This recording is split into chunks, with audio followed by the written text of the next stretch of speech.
All participants have entered at their own will. No aesthetics were harmed during the making of this video. Do not attempt fashion therapy on your own without seeking professional or unprofessional guidance first. Okay. Oh no, I left my glasses home. Okay, Oh. well, I can barely see, so Oh my goodness. it's all good. Anywho, so we are here.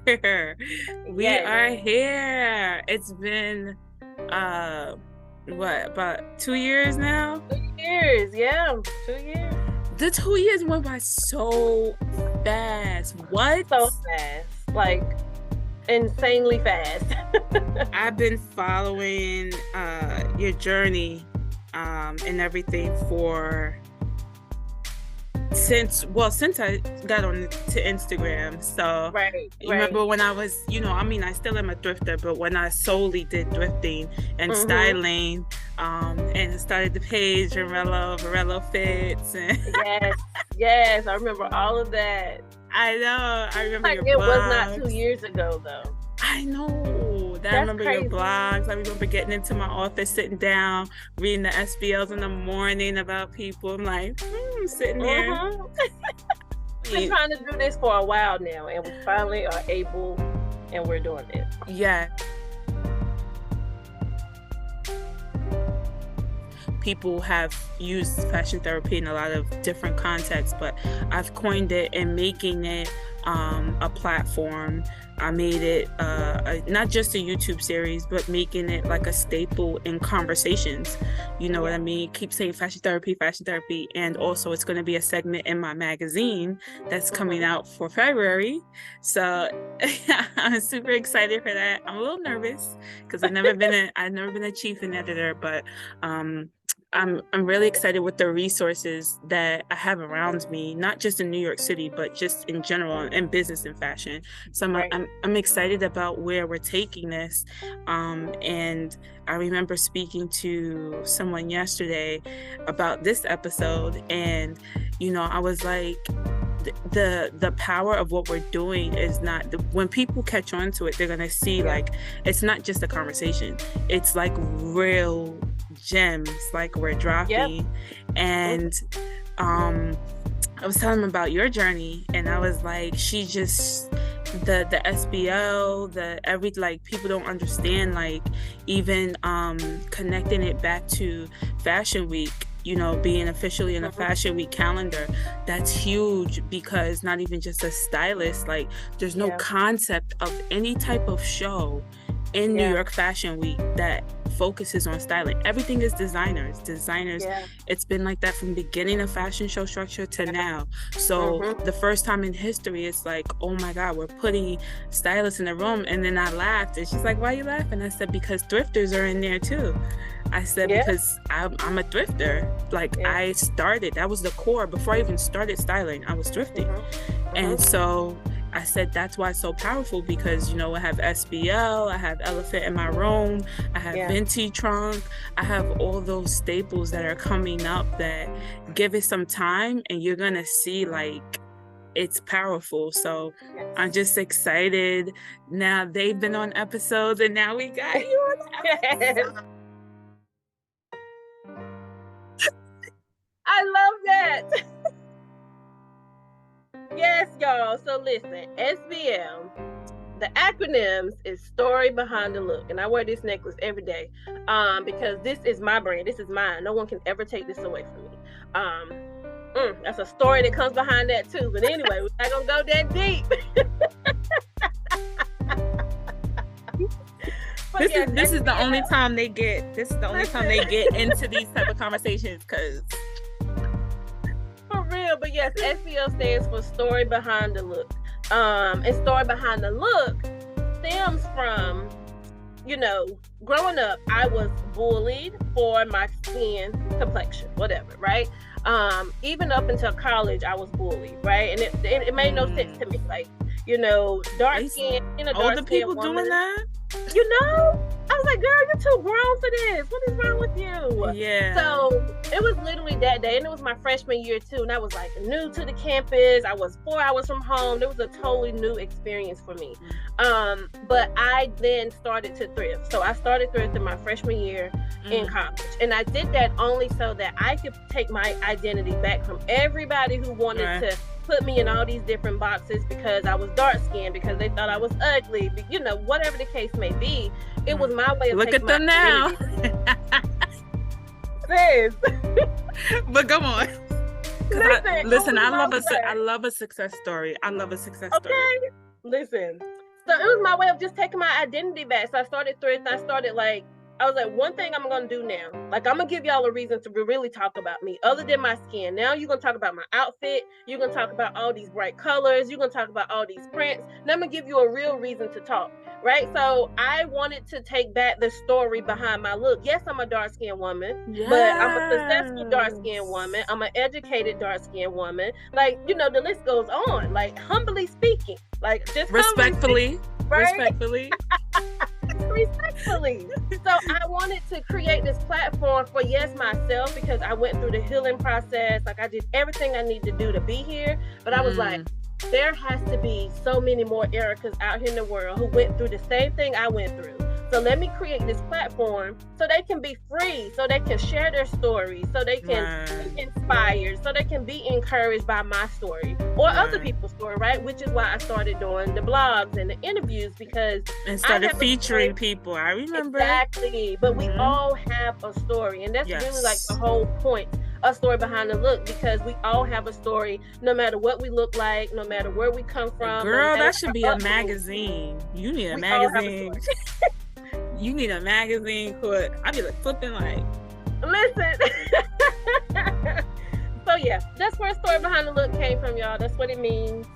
It's my baby. Like, this is the best thing I can actually say I've ever done for myself and for others in my life.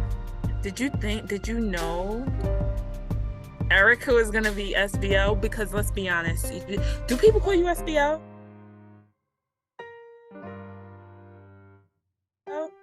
Yes. Girl, everyone swear my name is Vinrelo. Let me change my name on the screen, because my name is not Vinrelo. It is Nisi. Oh my God, they call me SBL all the time. It is. Well, actually, I might change it to just Vinrelo. Yeah.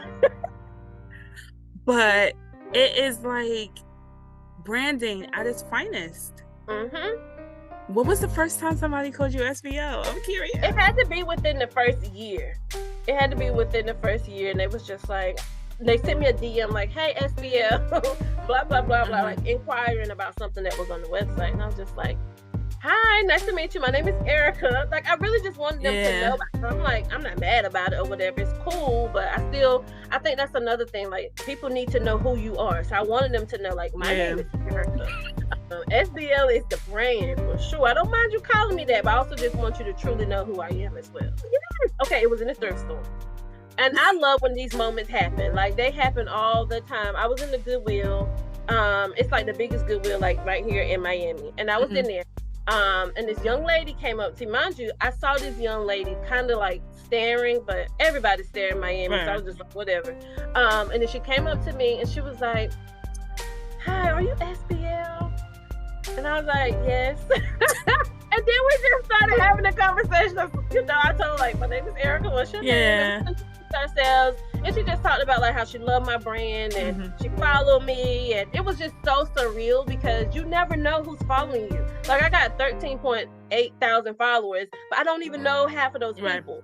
So to run into someone in the thrift store and she recognized me, I'm just like, damn, I'm really out here like this. Like, I did not see this for myself. I think that was a question you was asking earlier. I did not see this happening the way that it happened, but I appreciate it.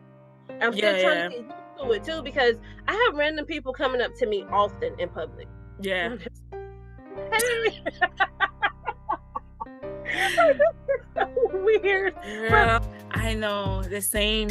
It happened to me, I want to say after my second year, so I wasn't my first year.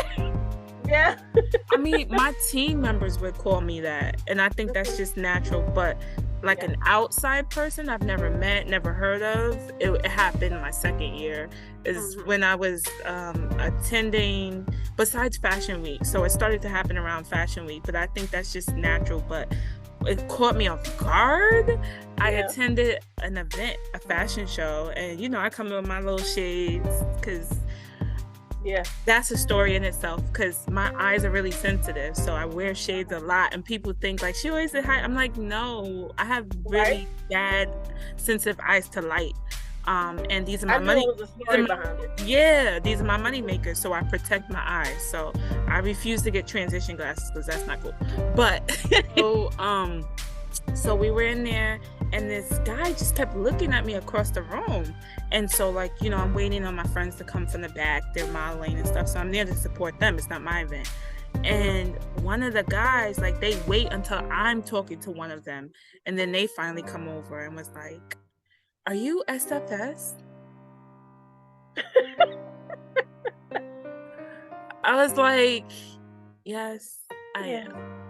That's me. I knew that was you. And then he's like, "I attended your show for Fashion Week." And I was like, "Why didn't you say anything? I've been here for like 2 hours and I'm about to leave." And then he's like, "What you did was phenomenal. You know, I'm so thankful I had the opportunity to be there in person to witness history." And he's going on, and I'm like, "Well, that's the fest." I'm like, as he's talking, I was like, "Oh, so just so you know, that's my platform and that's my program." Right. My name's Nisi. Yeah. But he was like, "Oh, I thought it was like a nickname." I was like, "No," but that was surreal for me. But you know, that, and then the Vinrelo thing, just now I'm starting to see a lot of team members here in New York City. When I go to meetings and stuff, they're like, "Oh, Vinrelo's here," and I'm like, "It's Nisi, but hey, y'all." No, Vinrelo will be here in 10 minutes when we start. Right now, I am not, because like when you're like about to do something, say whether it's an interview or record or what, you need that like game time. Like for me, AirPods straight on. I tell them 10 minutes before I do something, don't talk to me, don't message me. I need that like 100%. Ritual downtime. I listen to my songs, whether I turn up or whether I calm down. I need that like time frame. Same here. Sometimes I might give myself like 15 minutes. Like I need to come in, I need to be ready, prep, mind right, all of that. Right. So for me, you have to like, block off like everything else and just. What do you do? I listen to music. I do too, but mostly gospel music. I'm like, get in here, Lord. Get in here with me. Let's do this thing. Girl, I'll be sitting there crying.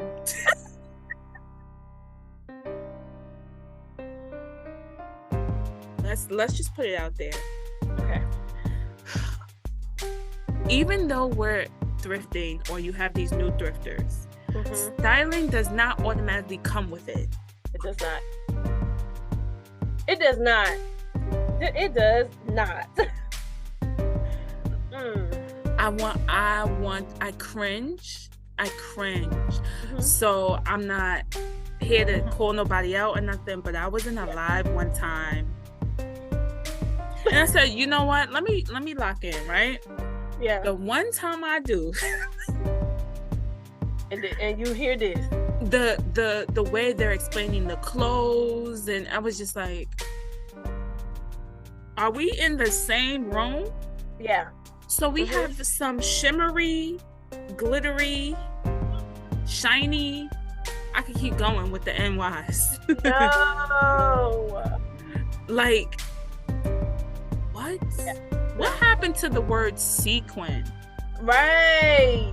What happened? Do you know what it is? What happened to textures and fabrics and textiles? I'm like, we have two materials. Okay. Okay, what are they? So, like, girl, listen, now that is something that I have been seeing a lot of, and you know, it hurts my heart. I have never like really like coined myself as being a stylist, right? Because I feel like for you to say that, for me, like, it seems like you gotta have like a platform, you gotta have like I need to be able to see who you like. It's just a lot, but I think that's a great point. I do think a lot of resellers feel like I need to check off your list. I need to see the things, right? So it's like, I would not consider myself a stylist. I don't feel like I'm there yet, right? Like, I style people, sure, but am I a stylist? I don't think I am. But I see that a lot. Just because you sell clothes, now you're a stylist? No, baby, no. Those are two different things. And it's okay. It's okay. But you have to learn. They're two different careers, and they each require an expertise in something. Yeah. So I get like designers who might do their own shoots. We ain't gonna go into that. Yep. Designers who do their own shoots, and then they say designer/stylist, and you're like, okay. Yeah. Okay. Oh my God. That's such a good topic, girl. That is such a good topic. I cringe, just like you said, like I cringe when I hear people say it or I see it, and I'm just like, I remember, and see, this is how you know I don't care who say they like a #1 SBL fan or supporter. This is how I know that I'm one of the many. This is how I know. Check it. I remember about a year ago when you did a shoot and you had like someone help you do it, and so you did this whole post about how you normally do shoots yourself, but this time you had someone help you curate the shoot, and look where it got. And it was a guy, it was a photographer. And I don't remember his name, but I do remember that moment where I saw the shift in like, oh, she's taking what she does to the next level and presenting clothes, presenting looks. Girl, I could sit here and tell you about SBL all day, Erica. I love it. That is so true, though. That's so true, because here's the thing. I think a lot of times people think like, oh, I need to do it myself, because, but no, like, it's okay to ask for help. And what I wanted for my brand, like, I wanted to be able to style the clothes and have somebody else to do the work. Like, my friend don't mind helping me. So it's just like, I was open to that. Like, I needed that because I wanted to like showcase myself more so in the things that I was finding. And having that extra person there was helpful. Like, he'll tell me like, put your arm here and put your leg here. Like, you know, like that stuff was helpful for me. But you know, on a day-to-day, I can't get that because he got a life, I got a life. We're like on two different schedules or whatever. But it's definitely worth it. Step your game up. It's not just curating a room and then taking photos and then saying you're the best. It's more than that. It's more than, and sometimes I get slack when people are like, oh, why don't you support and buy their stuff? I'm like, hello, I'm a thrifter. Right? You don't need to. I support in a different way. You may not see it, but you don't see the support in let me work hard to build a platform for us. Correct. So that we can come to a platform. That's support. Or, oh, let me create a show for looks called the Stylish Fashion Show. And the category in that show this year was vintage, which is thrifting. So I'm like, hello, you're welcome. Like, right? I did it in the most way possible where we can put thrifters on the map. And so, you know, it's just like, and see, that's my point earlier. People don't see what you do behind the scene. They just automatically think you don't support, but that's not the case. Like, behind the scenes, like, you're literally out here building a whole platform for all of us. You get what I'm saying? And like, to give you your flowers, you always comment on some of my posts. You always like, send me a DM. To me, like, that is support. I really do not look for everybody to purchase from me, because the things that I source might not be their cup of tea, and I'm cool with that. But like, support, again, it comes in so many different ways. I just need people to open their mind to that. Like, or I'm sending other people to your brand to be like, oh, look what you know Erica's doing, or you love blazers, I love blazers. Here's, you know what I mean? Like, they don't know that, so they just assume. But it is what it is. I'm not really here for them and their opinions. They don't pay my bills. Their opinions don't pay my bills, girl. Okay.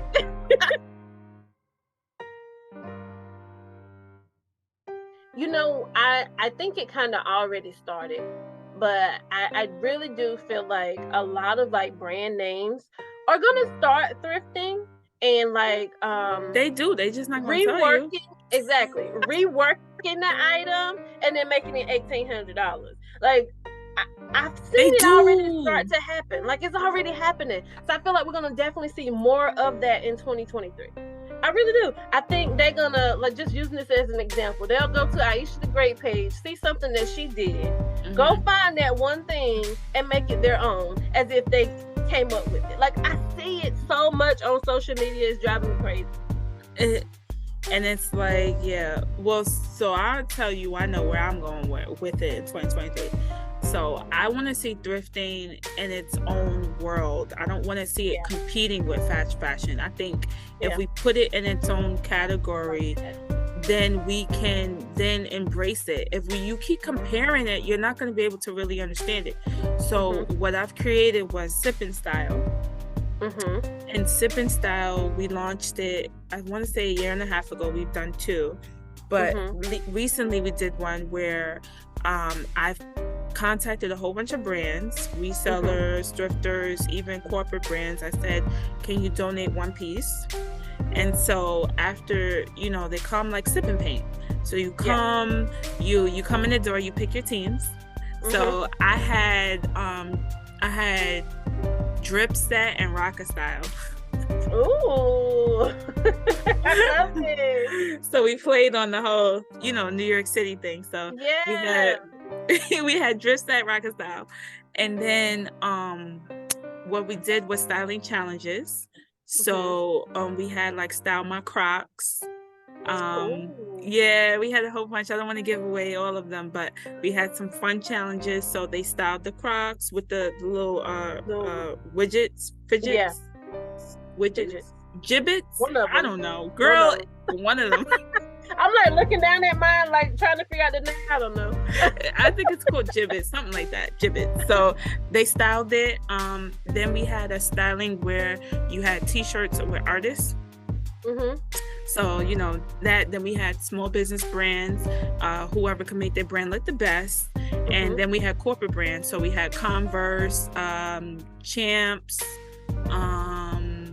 Kango donated. Yeah, they donated a nice hat and mask. And so we did those challenges. And then at the end, we had Style the Runway. So it was Paris. Oh, I like that. So I have to put more of the content onto the Sip and Style page, but we put a little bit. So then they styled, you know, Paris. And so after that, towards the end, you get to grab an item for free. Oh, that's so nice. And it sounds like so much fun too. It was, girl, it was fun between the drinks and the laugh, because, you know, it's all time. So everybody's like, we'll eventually announce who won on the Oh, that's so dope. They loved it. They loved it. So what I want to opportunity. Yeah, what I want to do is take that concept and go to different areas. So whether I'm in Atlanta, Cali, wherever traveling, what we would do is contact a group of resellers and brands, and we would rent out a photo shoot space. And, you know. Oh, I love that. I love that so much. I love it. And I do think, like, to your point though, I do think like in 2023, you will see more thrifters and resellers. But I do agree. I really do hope like they're in like their own little lane. Like you said, they trying to compete. They're trying to compete with, oh, I'm gonna have my, like you said, I'm gonna curate and I'm gonna sell it for $300-$400. It's like,